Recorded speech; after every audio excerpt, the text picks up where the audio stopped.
Hello again tonight. I don't know how to table. I had to throw my keyless keyboard on the couch. Tonight, it's kind of hilarious that I used to be a basketball manager and a track manager. Well, it all started by a teacher when I was in elementary and 7th, 8th grade.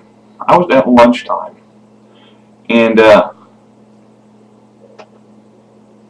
he came holler at me. I thought I was in trouble. No, he said, "Would you like to be a track manager?" I said, "Sure, why not?" Or, and then been asked for a basketball manager, and that's how I got started. Well, over the years, I got really good, and I played basketball and stuff from summer basketball and stuff, and some of the guys, we played around and stuff before games, and one of the guys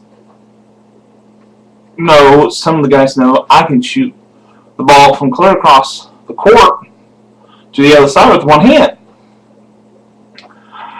and everybody tried it, and nobody couldn't do it because I just tossed that thing clear over. One of the guys threw it too high, knocked out the light bulb in the gym. But the funny part is, when we start playing games and stuff, everybody tells the coach he can shoot the ball all the way. Every time I get ready to shoot the ball, I'm on course. Alright? I shoot it about 3 or 4 feet past the upper rim on the floor. Here I go, I'm shooting it. Everybody says, Coach, look at Randy. Look, he can shoot it. Because I made it in about 5 or 6 times before that in long distance with one hand. Every time he turns around, that ball decides, well, I'm going to go left or right. I was like, oh, come on. For some reason, it was like a curse. Okay? It's like, every time he turns around, the ball was like, oh, he's looking, let's veer off so it won't hit the basket. I'm like, oh, come on. Everybody says, yes, he can do it. Through the years, I've been practicing. Everybody see me practice and stuff, and while they're practicing, I practice the hoops and stuff. I'm all trying to score what I did and stuff.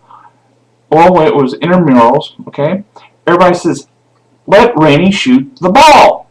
Everybody heard me shoot from far distance. So every single player on each team stopped, okay? Oh, I was surprised. Everybody stopped. So I shoot the ball. Well, there it goes. Hits the side of the basketball rim. Oh, you gotta be kidding me. Well, next time I did it, I got stuck in the rim. It wouldn't get out. And I clapped like, way to go, Randy.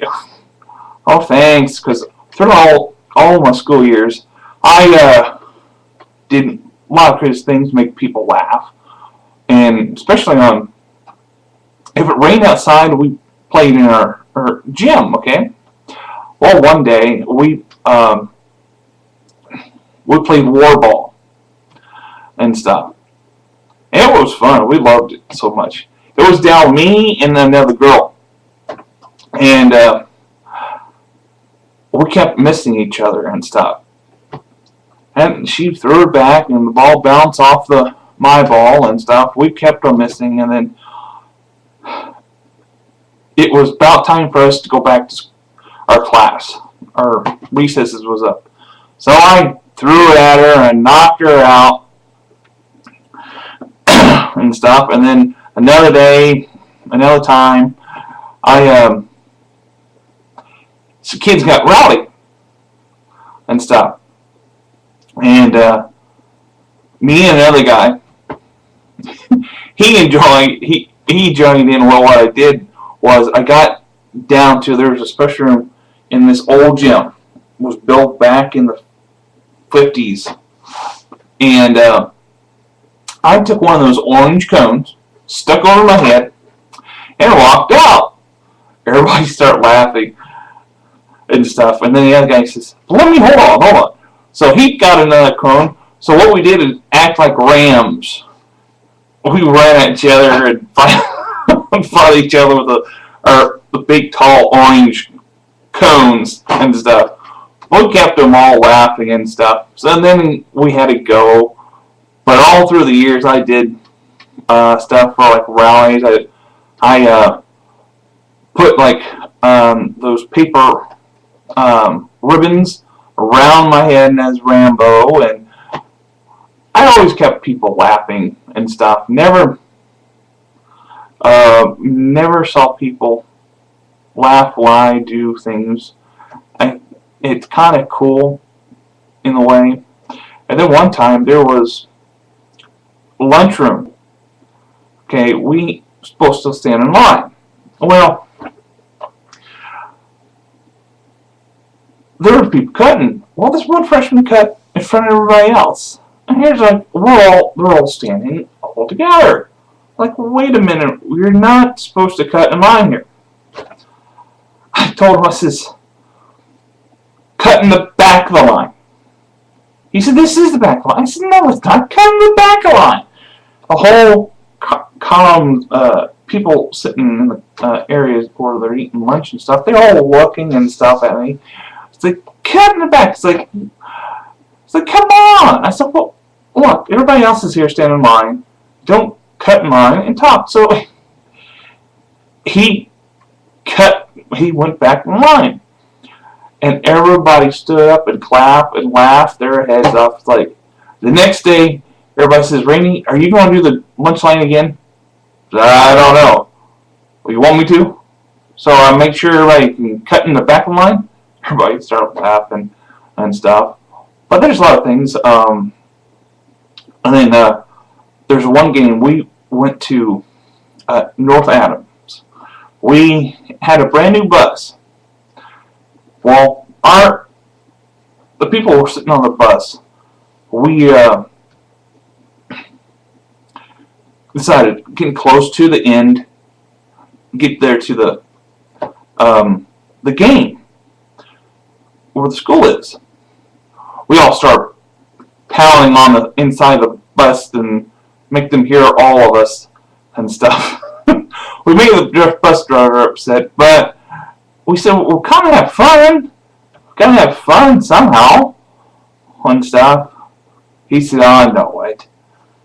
So there's a lot of things I did in school, and still today I kind of make people laugh, and places I go, and they says, Randy, you're about the best friend we ever had and knew.